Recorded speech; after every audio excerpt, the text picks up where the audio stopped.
시청자 봉다리님께서 이야기를 들려주실 겁니다.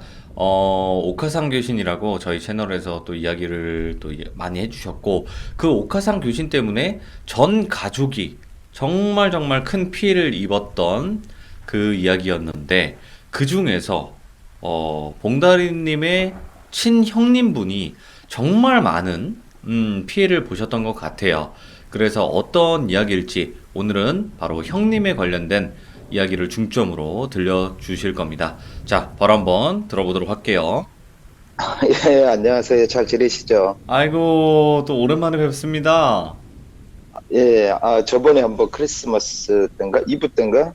예, 그때 하려고 했었는데, 죄송해요. 제가 너무 바빠가지고. 아우, 아닙니다. 네, 오늘 또 이렇게 예, 찾아봐 주셔서 너무나 감사드리죠. 예, 자, 예, 오늘 봉다리님 또 이렇게 찾아봐 주셔서 감사드리고요. 오늘 예, 봉다리님께서 예, 해주실 이야기가 바로 형님분의, 친형님분의 이야기가 중점으로 될 것 같아요. 맞죠? 예, 예. 어, 제가 이제 저희 가족 얘기를 하다 보니 어머니까지 했고요. 제 얘기는 이제 계속 했고요. 어머니 입장에서 이제 얘기를 했었고, 근데 형을 할까 말까 고민을 되게 많이 했었어요. 그리고 네. 형에게 허락을 받아야 되겠다 싶어서, 이번 크리스마스 때 이제 가족들이 모이지는 않았는데 어머니가 이제 서울에 다리 수술 때문에 일단 오신 김에 형도 불러가지고 얘기를 했었어요. 이런 네. 상황들에서 내가 이렇게 해서, 이런 유튜브에 내 사연을 좀 올리고 있는데 형 얘기를 해도 되겠냐 그랬더니, 한참을 생각하더라고요. 한 2시간을 생각을 하더라고요. 이야, 예. 그리고 왜 그러냐면 형하고 저하고는 우리 가족들에게 이게 크나큰 어떤 트라우마다 보니까 형은 저하고 성격이 완전히 정반대예요. 그러다 네. 보니까 되게 어, 고민을 하다가 그러면 이게 뭐 익명으로 처리되는 거 맞냐? 맞다고. 그러니까 왜 하는 거야? 이걸 묻더라고요. 아, 그래서 그치. 얘기를 했어요. 예. 내가 어떤 뭐 경제적 이익이나 아니면 뭐 어떤 그런 걸 원한 게 아니고, 음, 이런 부분들을 어떤 트라우마, 제가 제 직업이 그 심리 치료사라고 했지 않습니까? 네네. 그러다 보니까 어떤 트라우마나 과거의 아픔이나 어떤 그런 것들은 묵혀두면 안 되고 일단 부딪혀야 되거든요.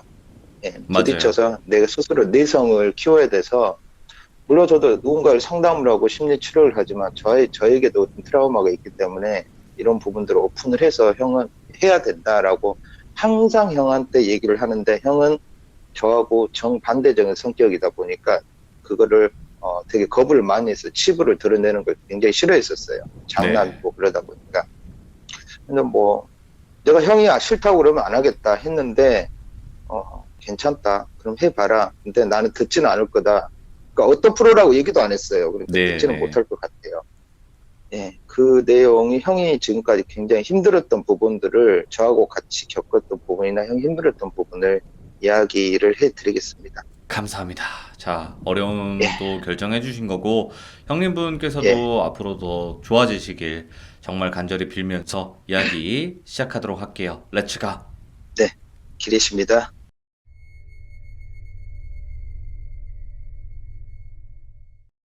그때도 제가 형에 대해서 얘기를 했는데, 형은 저하고 2살 차이인데 굉장히 그러니까 내성적이고 저하고 정반대예요. 저는 어머니 성격을 닮았고 형은 아버지 성격을 닮았고, 형은 지나가다가 벌레 한 마리도 못 잡아요.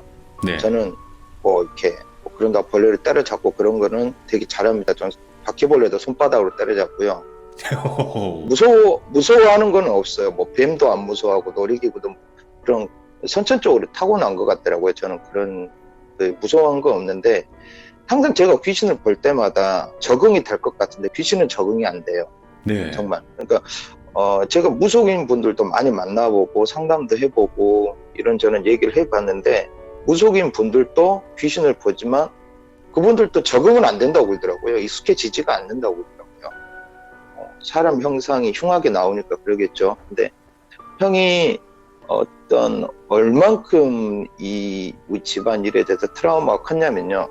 네. 저는 둘째잖아요. 형은 어떻게 보면 우리 장손 집안의 종갓집의 장손이란 말이에요. 그러다 보니까 장남들은 우리 시대 때 장남들은 되게 어깨가 무거워요. 동생도 챙겨야 되고 부모도 봉양을 해야 된다. 어떤 그런 책임감, 무게감이 컸어요. 근데 그거를 못 하잖아요, 자기는.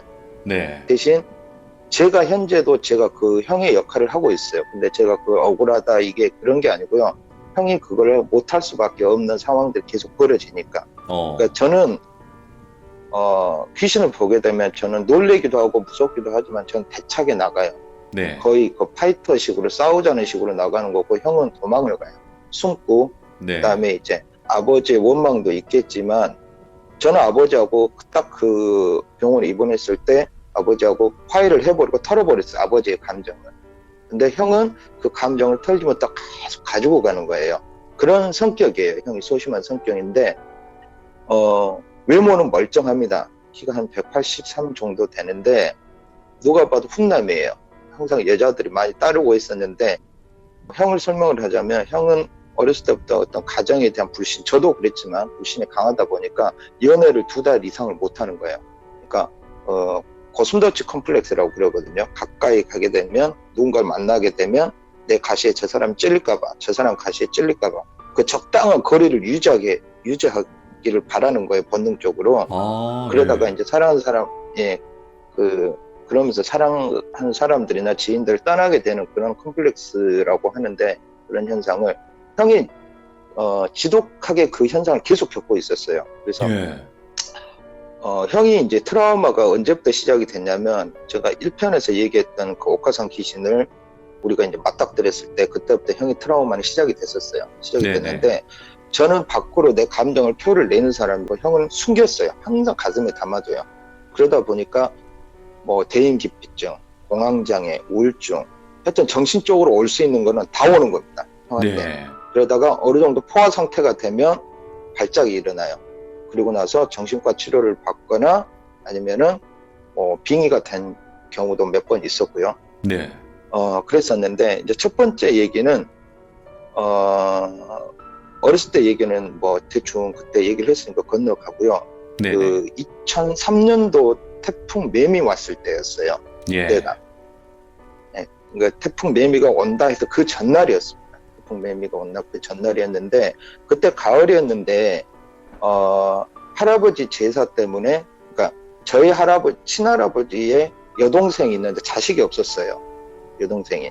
근데 그분의 제사를 나중에 이제 형이 장가를 가면 할아버지 제사를 형이 지내고 같이 지내지만 할아버지의 여동생인데 그 제사를 제가 가져와서 지내야 되거든요. 근데 그 제사를 지내러 식구들이 모였었어요. 모이고 그날 제사를 지내고 태풍 매미가 그때 어마어마했죠. 어마어마했는데 전날부터 이제 저희 쪽에 이제 남해안 쪽이다 보니까 바람이 굉장히 불기 시작을 했었어요. 근데 제가 네. 시골에 있는 친구들이 술 한잔 하자 해가지고 저는 이제 집을 나가서 술을 한잔 하고 새벽 2시쯤에 집을 터벅터벅 걸어가고 있었어요. 네. 네. 읍내에서 저희 집까지 걸어가면 한 10분 정도? 외곽으로 10분 정도를 걸어가야 돼요. 근데 가로등도 이제 그 시골에 몇 개 생기고 해서 갈만해요. 저는 이제 뭐 귀신을 그렇게 크게 겁내하지는 않으니까. 그래서 집에를 딱 왔는데 형이 작은 방에서 잠을 자고 있더라고요. 그래서 예. 형 자네? 하고 형이 원래 늦게 자는데 형 자네? 그리고 옆에서 이제 누워서 잠을 잤어요. 잠을 잤는데 형은 잠을 자면 자꾸 몸을 뒤척이거든요, 원래.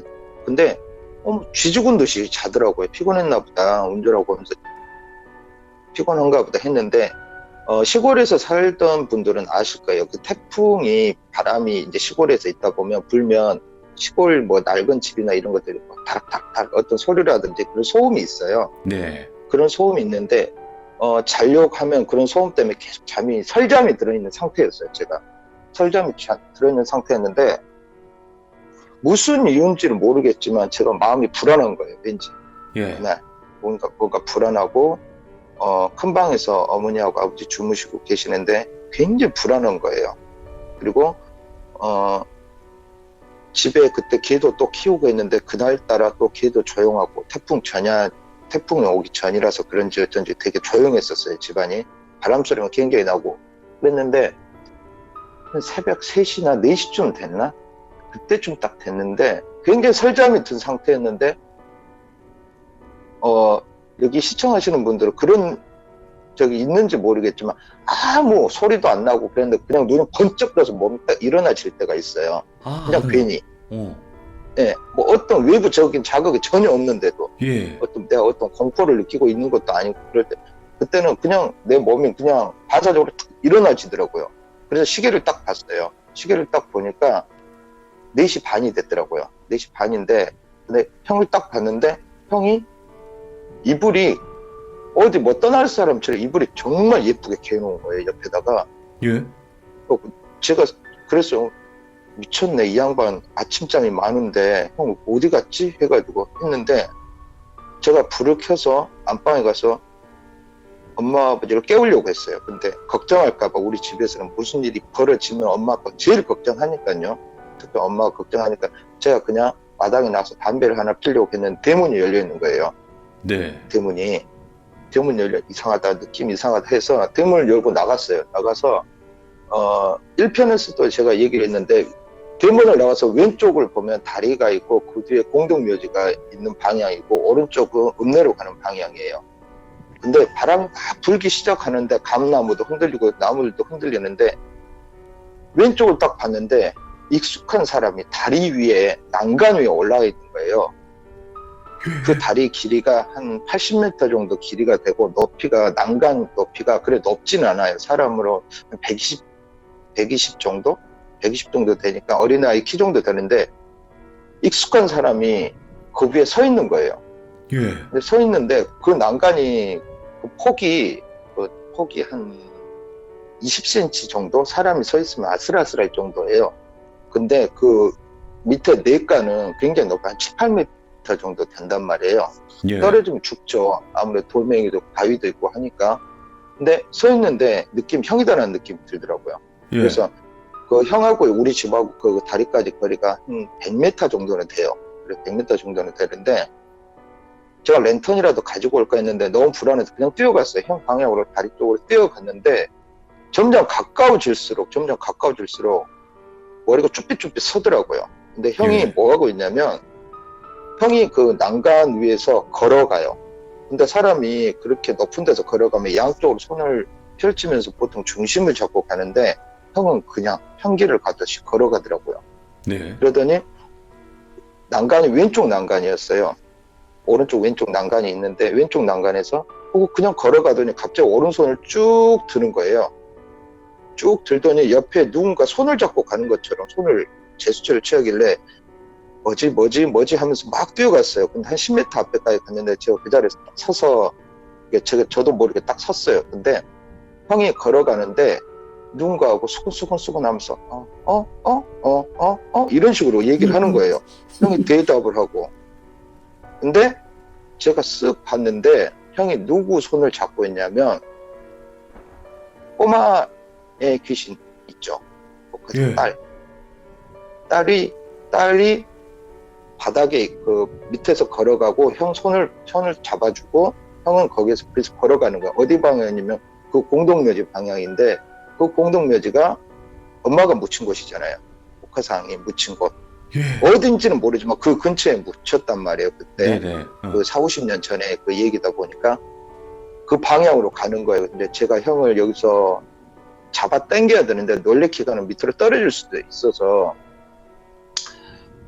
진짜 미치겠더라고요. 그 순간. 그래서 제가 바람도 그때 이제 태풍이 이제 막 불기 시작하니까 바람도 부는데 세상에 그렇게 바람이 불고 옷깃이 막 흔들리고 막 옆에 비닐이 뭐 시골 바닥에 있으니까 뭐 이렇게 날아다니고 비닐하우스인데 이런 거 날아다니는데 형은 꿈쩍도 하지 않고 그냥 걸어가는 거예요. 그래서 예. 제가 형한테 소리를 쳤어요.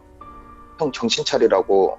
근데 가까이 가서 손으로 낚아채야 되는데 그렇게 못하고 떨어질까봐 형 하면서 소리를 형 이름을 반말로 막 이렇게 불렀어요. 네. 막 부르면서 소리를 굉장히 질렀는데 느낌이 뒤에 누가 서 있다는 느낌이 들더라고요. 내 뒤에 누가 서 있다는 느낌이 들어가지고 고개를 쏙 들렸는데 엄마예요.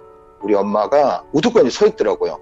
나 네. 따라 나왔나 보다 하고 그래서 엄마 형이 이상하니까 형 이상하니 가까이 가지마. 내가 형 잡아 당길게 해서 뛰어가서 형을 낚아챘어요. 그리고 이쪽 안전한 쪽으로 낚아챘는데 형이 그냥 헉 떨어지더니 그냥 그 자리에서 기절을 했어요. 부딪힌 것도 아니고 그냥 그대로 기절을 했어요. 근데 예. 기절한 게 아니고 처음엔 저도 기절했다 생각했는데 잠든 상태였어요. 잠든 상태. 눈을 감고 있었어요. 눈을 감고.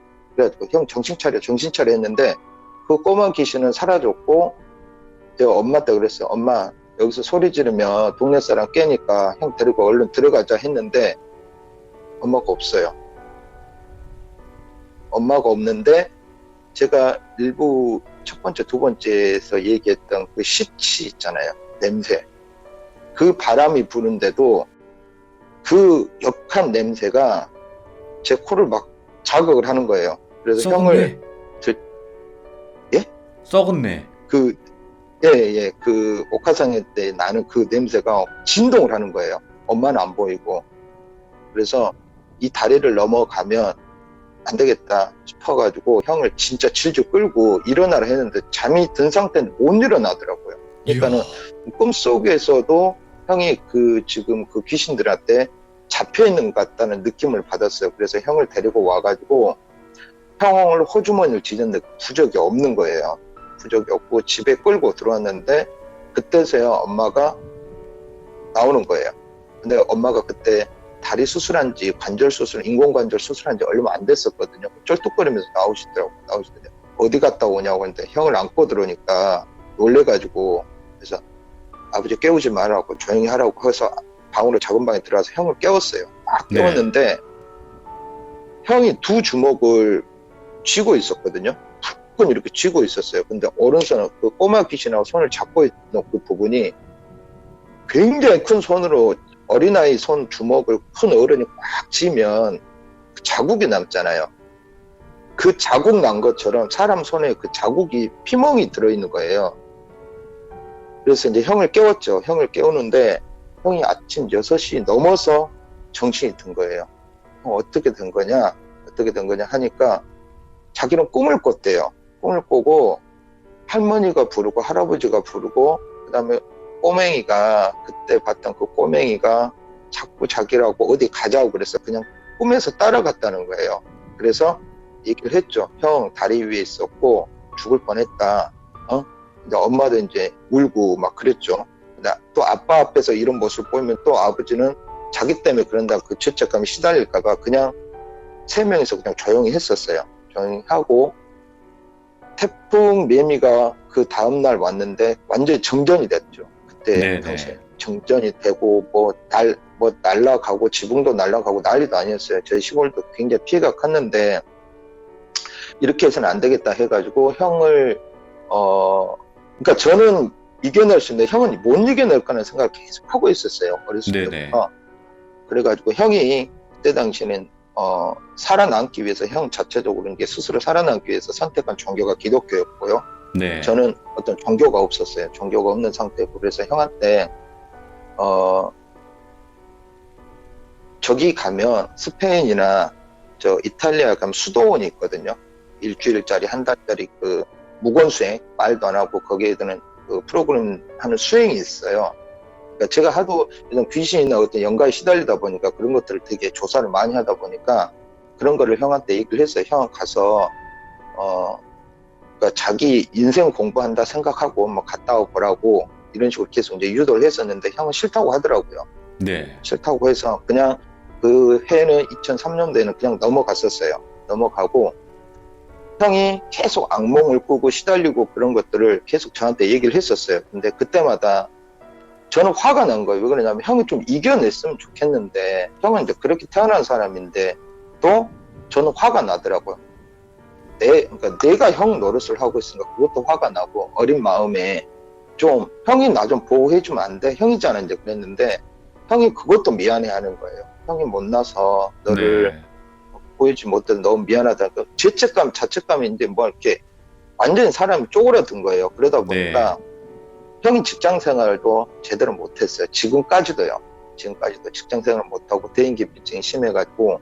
근데 몇 년 뒤에 사촌 형이 외가 쪽 사촌 형이 제주도에서 펜션을 했었어요. 그래서 형도 이제 몸도 안 좋고 사연이 있다 보니까 한번 놀러 와라 해가지고, 그러면 형 이제 바람 쐬러 형 우리 사촌 형 그 펜션 오픈했으니까 가자. 거기 가서 형 바람도 쐬고 형 거기서 제주도에서 좀 있다가 와. 나는 이제 미리 갔다가 와. 그 다음날 와야 되니까 해가지고 제주도를 갔어요. 형하고요. 그래서 사촌 형하고 신제주 그쪽에 맛집이 있다고 그래가지고 쭈꾸미 맛집에서 쭈꾸미를 먹고, 그다음에 사촌 형수랑 애들이랑 같이 이제 총 해서 6, 7명 정도가 같이 먹고 차 2대로 이제 갔어요. 저는 이제 운전해야 되니까 술을 안 먹으려 했는데 형은 아예 술을 아예 못 먹거든요. 아예 한 방울도 못 먹어요. 아버지처럼. 그래서 예. 형이 운전을 하기로 하고 저는 술을 몇 잔 먹고 형도 먹고, 그날 9시쯤 딱 됐어요. 9시쯤 되고 제주도 오니까 좋더라고요. 기분도 좋고, 정말 여기까지는 안 따라왔으면 좋겠다. 이제 그런 그렇지. 마음도 있고 하는데, 제주도 가보신 분이나 사신 분들은 아시겠지만, 신제주에서 서귀포로 들어가는 길이 큰 도로가 몇 개 있거든요. 근데 네. 우리가 어디를 선택했냐면, 그 형님도, 사촌 형님도 제주도를 온 지 1년 반밖에 안 됐어요. 그래서 정확하게 516 도로가 어떤 도로인지도 형도 몰랐다고 그러더라고요. 사촌 아이고야. 형도. 예.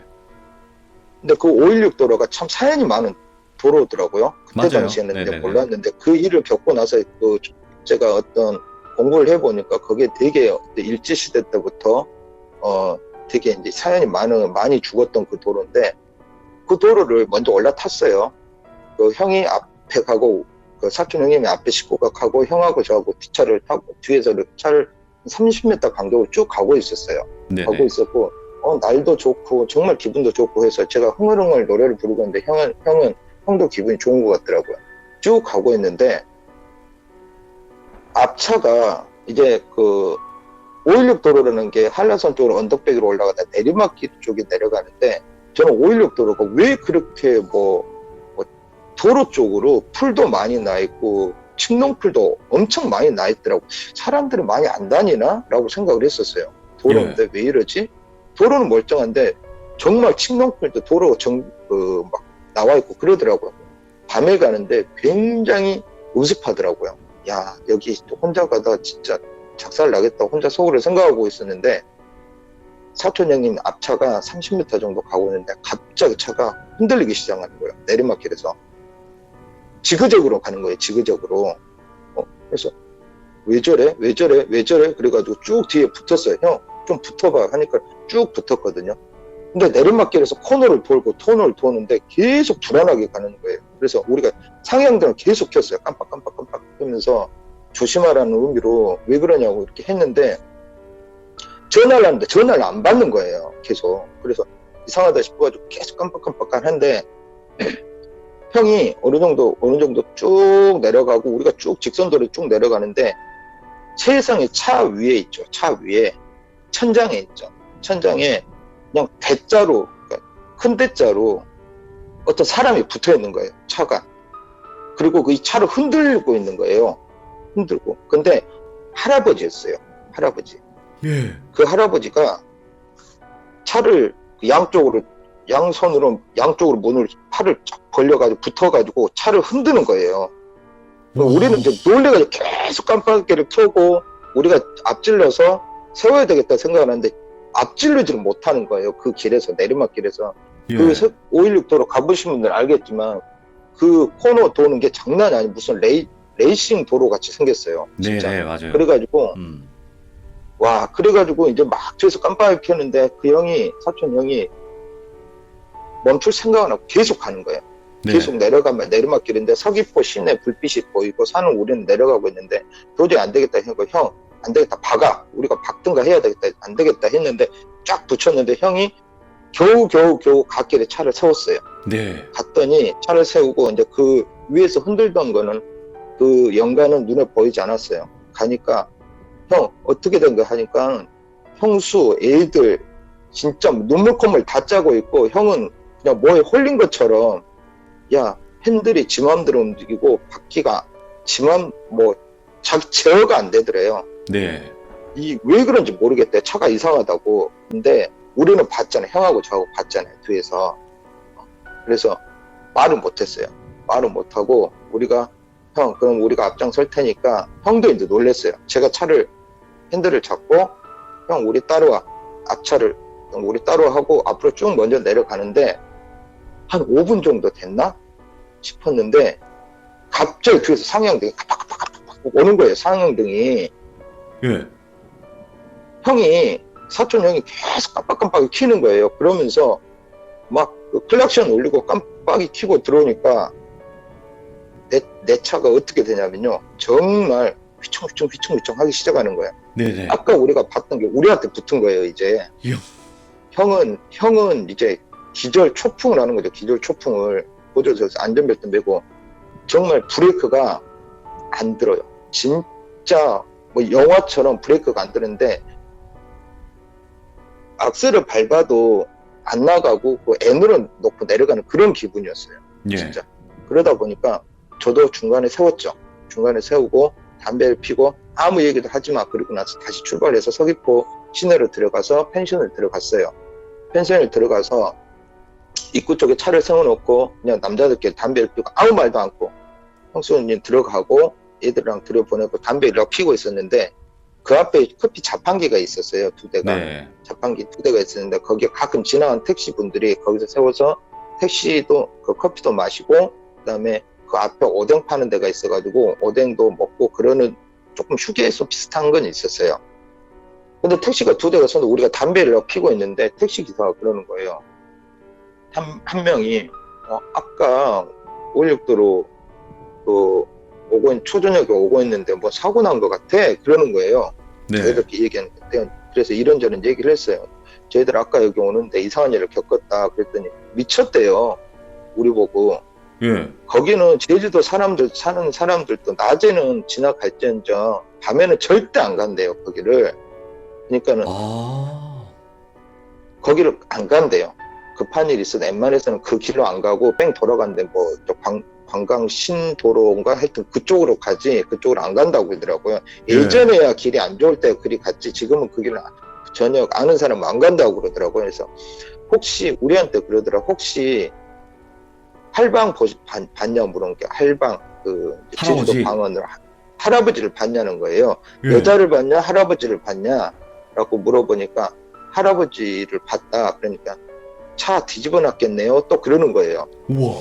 근데 소름이 얼마나 저기였냐면 진짜 그 셋 다 형하고 저하고 사촌 형하고 소름이 진짜 그 머리털이 쓴다는 것까지 느껴지더라고요. 그래서 물어봤어요. 그 할아버지 귀신이 자주 나오냐? 그러니까 이맘때쯤에 나온다. 그럼 여자 귀신은 뭐냐? 그러니까 그 여자 귀신은 차가 달리는 속도에 맞춰서 뛰어서 같이 내려온다. 그리고 어느 정도 내려다 보면 사라진다. 이렇게 얘기를 하더라고요. 예. 그때 생각하니까 저도 이제 소름이 그때 그 생각이 나니까 소름이 돋는데 그때 형이 몇 년 동안 괜찮은 증상이 갑자기 또 튀어나오기 시작하는 거예요. 형이요. 예. 형이 잠을 못 자고 정말 안 좋은 일이 벌어지는 거예요. 정말. 그러면서 몇 개월 뒤에 형이 저기를 해요. 안 좋은 선택을 해요. 약을 먹습니다. 약을. 예. 약을 먹고 병원에 실려 갔는데 며칠 만에 이제 위세척하고 깨어났어요. 이제 우울증이 심했죠. 우울증이 심해가지고 엄마한테는 알려야 되겠다 싶어가지고 엄마한테는 알렸죠. 엄마한테는 알렸는데 내려오지 마라. 내가 형 볼 테니까 오지 마라. 그러면 안 된다 해가지고 형을 붙잡고 굉장히 많이 울었어요. 이렇게 우리가 죽을 수 없지 않냐. 우리 살아보자고. 굉장히 울고불고 매달렸는데 그 뒤로 형이 2번 더 그랬어요. 2번 더. 2번 더 날카로운 걸로 한 번 긋고 한 번은 또 약을 더 먹고 했었어요. 형은 직접 그 옥화상 귀신을 본 건 어렸을 때 저하고 저 중학교 때 같이 본 거 이후로는 옥화상을 본 적이 없어요. 근데 그 역한 냄새는 맡아요. 형은. 냄새가 맡아요. 형을 괴롭히는 거는 그 꼬마예요. 형은 계속 그 꼬마를 형을 따라다녀요. 그러니까 우리 스님이 저한테 얘기했던 게 뭐였냐면 너는 2년 동안 우리 절에서 너한테 앵마기를 하고 귀신들이 너한테 다 깊게 눌리고 너 그런 기운들을 눌러놓은 거는 있지만 너네 형은 귀신들이 그러니까 다른 잡귀들이 너를 그 형을 공격을 하지는 않지만 그 여자 꼬맹이 귀신은 자꾸 엄마의 냄새가 니네 형한테 많이 붙어있으면 니네 형한테 많이 갈 거다. 근데 형을 잘 봐라. 형은 어쩔 수가 없다. 막을 수가 없다. 그러더라고요. 나는 네. 이거 연가를 보고 목에 탯줄을 감고 나오면서 그런 사주를 타고 나왔지만 형은 그냥 일상생활을 하다가 불쑥 나오는 거예요. 불쑥 나와서 불쑥 괴롭히고 불쑥 사라져 버리니까 형이 일상생활이 안 되는 거예요. 그러다 보니까 형이 저는 멘탈을 잡아가지고 형은 멘탈을 못 잡고 세월을 살아왔죠. 지금까지. 네. 형을 붙잡고 정말 많이 울었어요. 형을 붙잡고. 세상에 형하고 나하고 그 어린 시절부터 정말 힘들게 빚에 쫓기고 엄마 그렇게 노점상하고 품 팔아서 우리 키웠는데 형이 그러면 남은 사람 어떡하냐고 형 진짜 비겁하다고 어르고 달래고 정말 그 화를 많이 냈었어요. 근데 네. 그 시절에 형이 왜 이렇게 안 좋은 선택을 하려고 했었냐면 귀신도 귀신이지만 자기의 비관 있죠. 자기 인생에 대한 비관. 네. 이게 컸어요. 그리고 나서 항상 여자를 만나면 항상 형이 여자를 먼저 대신을 하지 않지만 형이 멀쩡한 인생이니까 여자들은 먼저 형한테 대신을 하는데 형이 침울하죠. 우울하죠. 말도 안 하죠. 재미도 없죠. 떠나죠. 당연히. 네네. 떠나는데 형은 그때마다 상처를 받는 거예요. 계속 상처를 받다 보니까 정말 저 밑에 바닥까지 떨어진 거죠. 그때 제가 부탁을 했어요. 형, 내가 소원이 있는데 한 번만 절에 가서 한 달만 살든가 아니면 내가 예전에 말했던 수도원 한번 갔다 오든가 해라. 정말 부탁이다.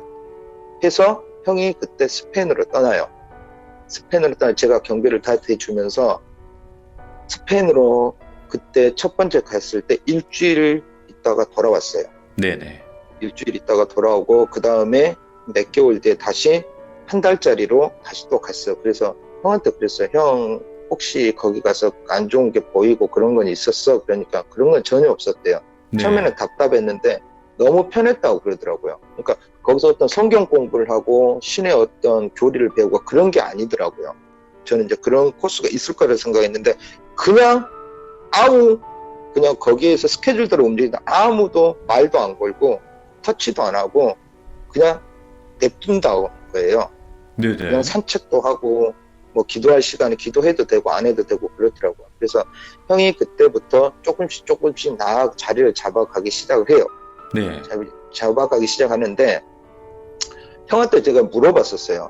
형이 지금까지 우리 연가 중에서 정말 너무나 힘들었을 때가 언제였어? 라고 물어봤더니 형이 그때 그러는 거예요. 그때 언제? 그러니까 너 군대에서 휴가 나왔을 때 그러는 거예요. 자, 두 번째 2부에서 얘기했던 그 옥화성이 지 머리를 바닥에다 패대기 쳤던 호텔에서 예. 그때 그 꼬마 연가는 형을 집 밖에도 못 나가게 부엌 앞에서 서서 형을 방에서 못 나오게 하고 있었단 말이에요.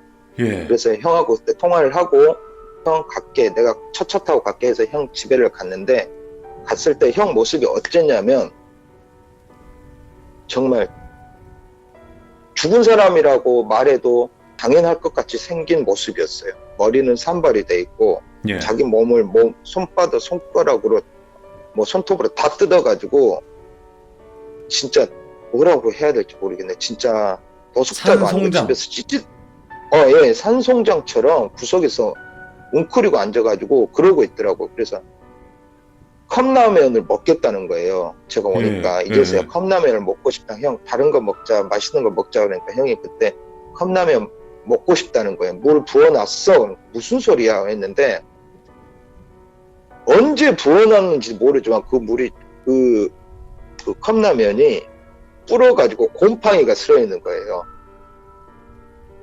그래서 느낌이 이상했었어요. 느낌이 이상해서 이게 비행인가? 그러니까 형의 모습이 아니었어요. 분명한 거는. 분명히 갑자기 양치질 한다고 가가지고 자기 칫솔로 바닥 그 수채구멍 있죠. 그걸 닦는 거예요. 그러고 나서 그걸 또 양치를 하는 거예요. 또 양치를 하고 변기로 그걸로 또 닦고 또 양치하고 미치는 거예요. 진짜 휴가 나와가지고 형을 보는데 형이 그때가 제일 힘들었다고 하더라고요. 자기 의지도 있었지만 뭔가 자기 스스로 뭔가 떠밀려서 행동을 했다고 하더라고요. 자기도. 그때 형의 빙의를 알았을 때 스님한테 얘기를 했었어요. 얘기를 하고 그때 제가 휴가 이틀 뒤에 그 다음 날인가 산풍이 무너졌다 했잖아요. 그때 큰 스님이 오셔가지고 형의 빙의를 치료를 하는데 스님은 원래 그런 걸 안 하시잖아요. 원래 네. 무속인들이 해야 되는데 너무 긴박했어요. 형이 이대로 두면 진짜 한 달 안에 형의 인성이 사라질 것 같다고 얘기를 하더라고요. 네네. 그때 당시에. 그래서 그걸 어떻게 해서 형을 했는데 그거 하고 나서 형이 손톱 발톱이 다 빠졌어요. 손톱 발톱이 다 빠지고. 자연스럽게? 아니요, 자기가 뜯어낸 거죠. 오! 자기가 손톱 발톱을 다 뜯어내 버렸대요. 자기도 모르게. 그리고 형이 지금 이빨이 다 임플란트거든요. 이빨 3개 빼놓고 그때 자기 스스로 이빨을 다 뜯어내 버렸어요. 그때 빙의가 된 상태여서. 그 다음에 지금도 귀를 수술했지만 귀볼을 왜 그 버릇처럼 이렇게 귓볼을 자기 스스로 이렇게 살살살 만지는 사람들이 있어요. 근데 예. 형은 거기서 피가 나올 정도로 살이 진흙을 계속 만지고 그랬어요. 그 빙의가 됐을 때. 불안은 저도 이제 심리학적으로 이제 공부를 하다 보니까 어떤 여러 가지 증상이 그게 트라우마 증상인데 트라우마 증상이라고만 치부하기에는 너무 그리고 또 무속인 쪽으로만 얘기하기는 너무 또 이게 어떻게 설명하기가 굉장히 힘들었어요. 그런다 보면 뭐 영화에서처럼 빙의 돼가지고 헛소리 막 하고 네. 막 방언 나오고 그런 건 아니었어요. 행동이 분명하게 이상해. 고등어를 사와가지고 생으로 씹어 먹거나 막 그런 행동을 보이는 거예요. 그러면서 손톱 발톱을 다 뽑고 자기 스스로 이빨을 뽑고 그러면서 저는 이제 부대 복귀를 했었는데 그때 당시 복귀를 했었는데 형이 얘기할 때 그때가 가장 자기는 힘들었었다고 얘기를 하더라고요. 그리고 나서 그게 벗어나고 나니까 형이 가볍다고 했대요. 몸이 굉장히 가볍다고. 근데 네. 스님이 아마 살면서 너네 형은 몇 번의 빙의가 또 올 수도 있다. 그러면 형이 선택한 종교 거기에 대해서 나무라지 말고, 그러니까 너는 불교를 믿어라. 너는 뭘 해라. 스님도 그러진 않았어요.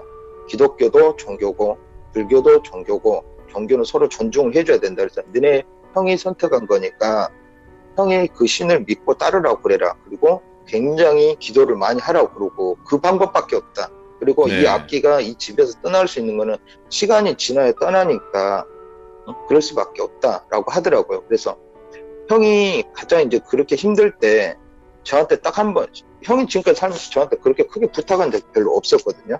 근데 저한테 딱 한 번 부탁한 적이 있었어요. 제가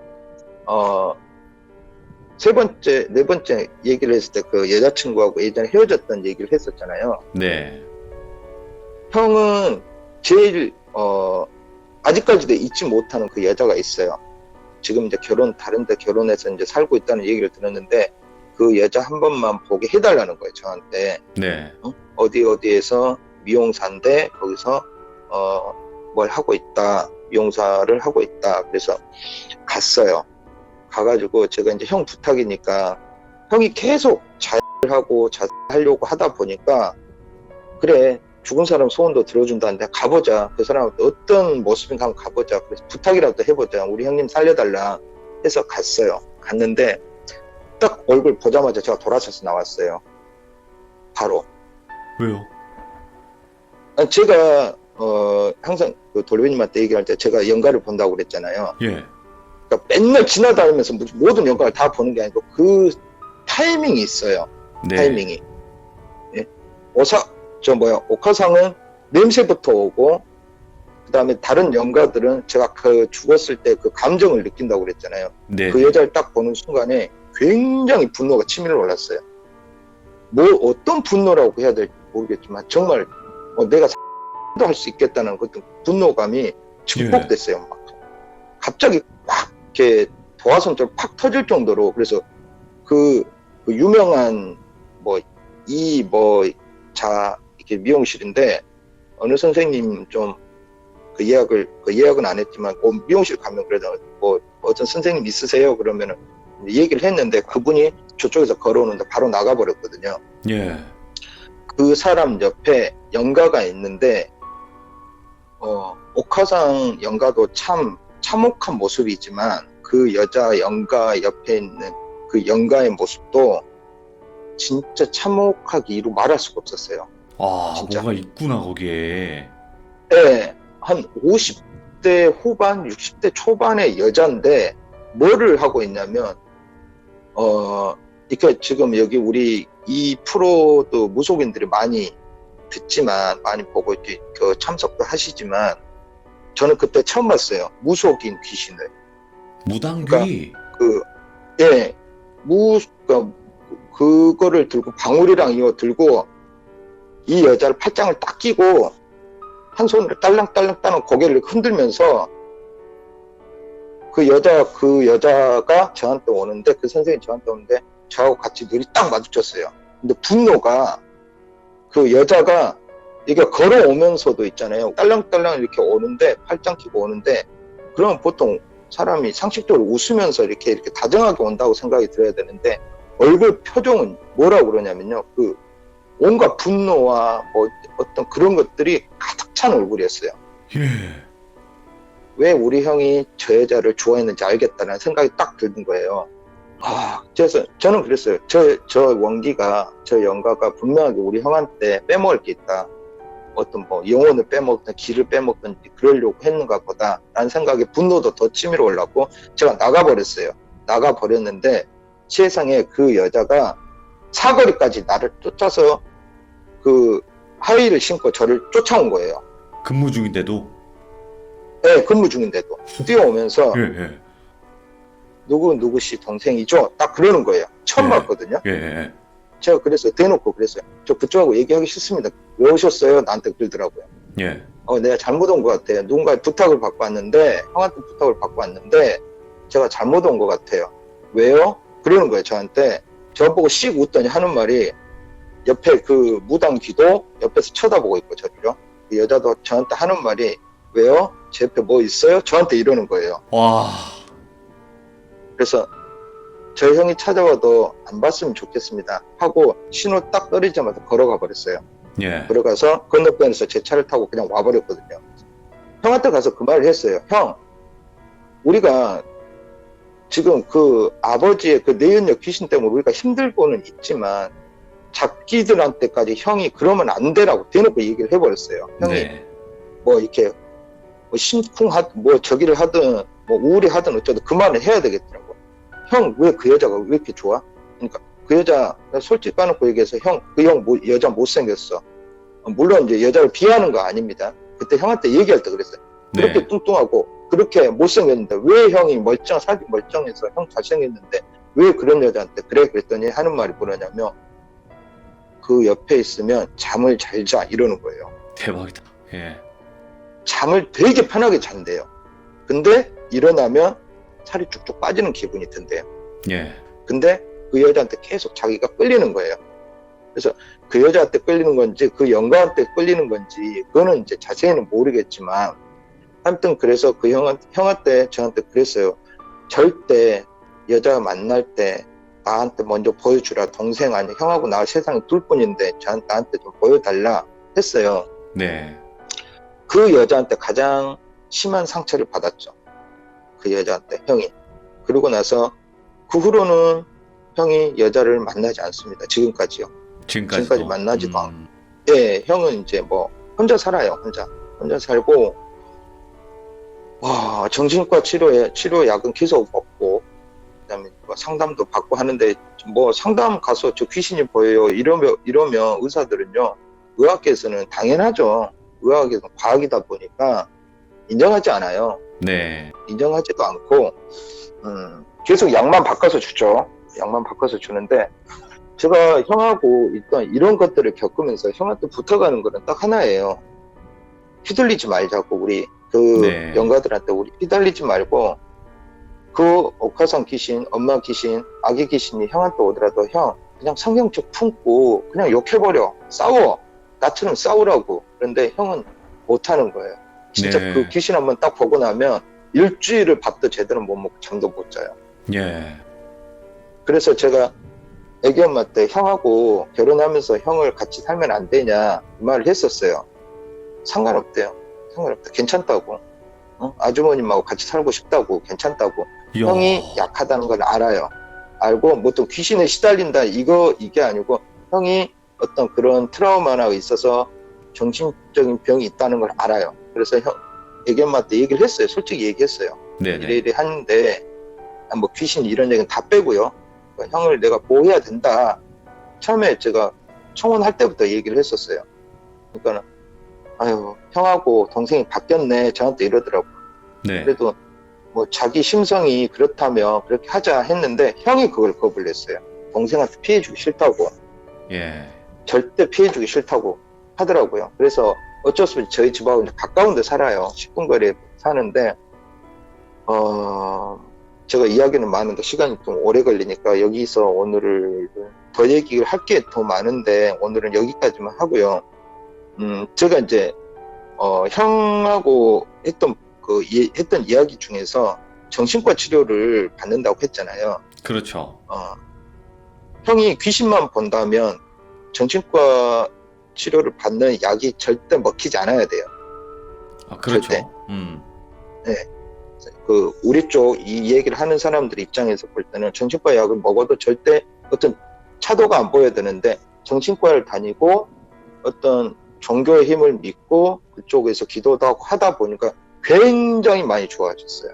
오, 저는 네. 그래서 어떤 이런 부분들이 연가나 어떤 이런 다른 차원의 어떤 이야기를 할 때 나도 혹시 이런가? 라고 저번에도 얘기했지만 꼭 거기에 연관 짓지 않았으면 좋겠어요. 제일 먼저 정신과는 미친놈들이 가는 데가 아니에요. 그럼요. 우울증도 마음의 병이고 마음의 감기란 말이에요. 어느 누구나 우리는 다 걸릴 수 있는 거고 그렇기 때문에 저 부끄러워하고 창피할 이유가 전혀 없어요. 근데 네. 아직까지 우리 사회적인 인식이 좀 그렇다 보니까 그런 건 있지만 그렇다고 해서 병이니까 그냥 당당히 가서 나 이렇습니다 저렇습니다 헛것이 보여요 했는데 정말 이 치료를 받았는데 안 먹힌다 하면은 그때 가서 어떤 무속인들이 도움을 받거나 종교적인 도움을 받아도 저는 생각을 해요. 근데 일단은 제가 이제 그걸 겪다 보니까 다른 분들한테 그런 분들 심리 제가 치료를 하다 보면 그런 분들 꽤 있습니다. 네.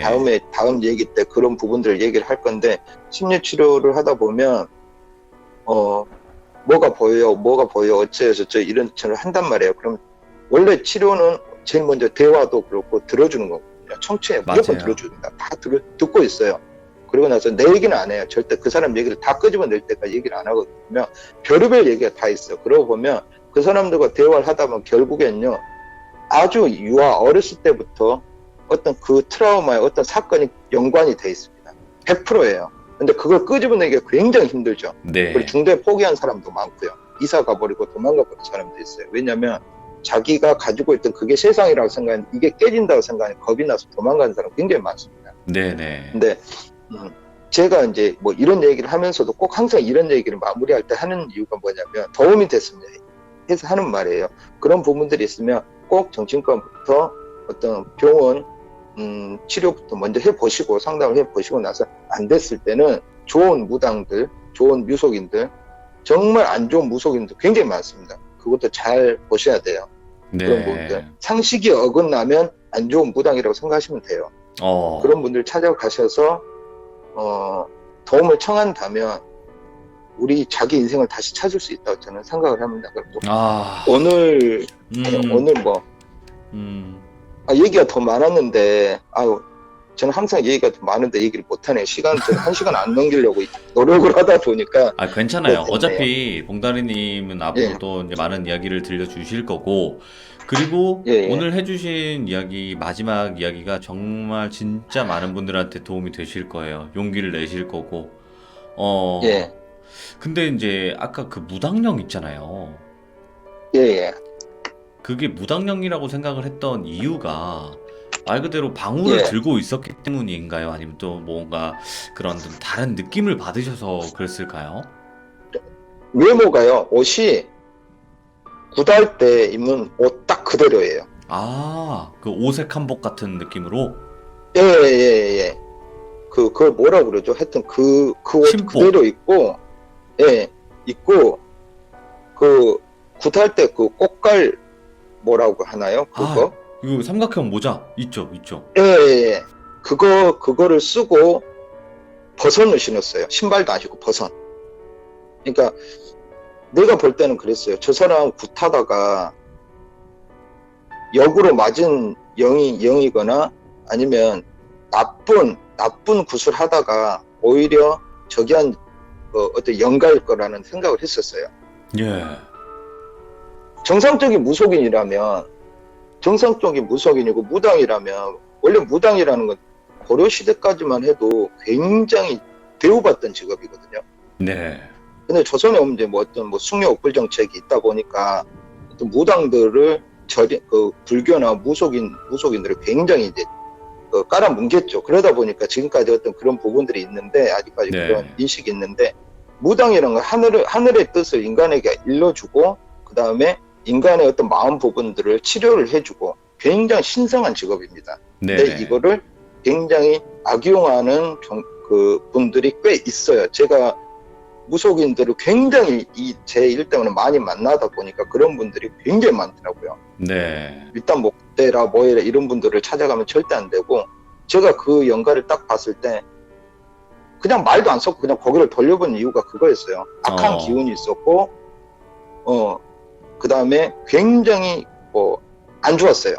정말 분노가 치밀어 올 정도로. 그리고 100% 무당기가 맞아요. 딱 그 묘사를 해보면 세상에 100%는 없을 것 같은데 제가 그때 봤던 무당기는 100%입니다. 그러니까 이게 지금 아까 표현을 해주신 게 그 옥하상 귀신 다음으로 진짜 더 무서워 보였다. 악해 보였다. 좀 이런 느낌이었네요. 예. 예. 그 형이 좋은 먹잇감이에요. 네. 그러니까 귀신들이 보기에는 아주 좋은 먹잇감이에요. 들어가기도 좋고 마음도 약하고 하라는 대로 잘 움직이고 귀도 얇고 그러다 심약하다 보니까 그렇죠. 그래서 저는 그 여자하고 오래 있으면 형이 명이 줄 거라고 생각했었어요. 이게 참 무서운 게 사람이든 귀신이든 약한 사람만 노리네요. 정말 제일 사악한 것들입니다. 사람이든 귀신이든 간에 약한 자들을 사기치고 등치고 그 힘든 걸 역이용해가지고 나쁜 짓을 하는 것들은 정말 나쁜 사람 중에서 최악이죠. 사기꾼 중에서도 최악이라고 저는 생각을 해요. 귀신도 똑같고요. 네. 오늘 봉다리님께서 어쨌든 친형님분의 이야기였기 때문에 좀 많이 무거웠고 이야기하기도 힘들었고 좀 여러 가지로 문제가 있었던 이야기였지만 이렇게 솔직하게 그나마 들려주셨고 또 많은 분들이 또 이런 힘듦을 겪고 계신 분들이 용기를 얻으셨을 거라 생각을 합니다. 진짜 감사합니다, 봉다리님. 예, 조금이라도 도움이 됐다면 저는 그걸로 좋습니다. 너무 이게 마음이 편해지네요. 네, 요즘 많이 편해졌어요. 그거 다 봉다리님, 돌비님 덕분이고요. 아닙니다, 예. 아닙니다. 예. 새해 복 예, 많이 또 받으시기 바랍니다. 예, 저도 새해 복 많이 받을 테니까 우리 시청자분들도 새해 복 많이 받으시고 좋은 일 많이 하시고 그다음에 이렇게 조금이라도 누군가를 좀 도와줄 수 있는 분들이 많이 늘었으면 좋겠어요. 저도 많이 돕고 삽니다. 제 아버지 업보를 찍기 위해서. 그러셨으면 감사하게 생각하겠습니다. 고맙습니다. 이만 물러가겠습니다. 예, 네, 푹 쉬세요. 수고하세요. 네. 근데 진짜 봉다리님 이야기는요, 뭐 역대급이란 이런 단어를 쓰는 게 아니라 그냥 미쳤어요. 그러니까 너무 진심이고 너무 이게 실화로 실제로 겪었던 일인 게 강하게 다가오고 그때 당시가 너무나 진짜 내가 본 적도 없는데 그 머릿속에서 상상이 되는 게 진짜 어마무시해요. 진짜 봉다리님이 얼마나 힘든 삶을 사셨고 봉다리님 가족분들 또한 정말 기구한 삶을 사셨다는 게 여기서도 여지없이 드러났던 것 같습니다. 다시 한번 또 이야기하게 허락해주신 또 봉다리 형님분 다시 한번 진심으로 감사드리고 새해에는 진짜 좋은 일들만 일어났으면 좋겠습니다. 감사합니다. 고맙습니다.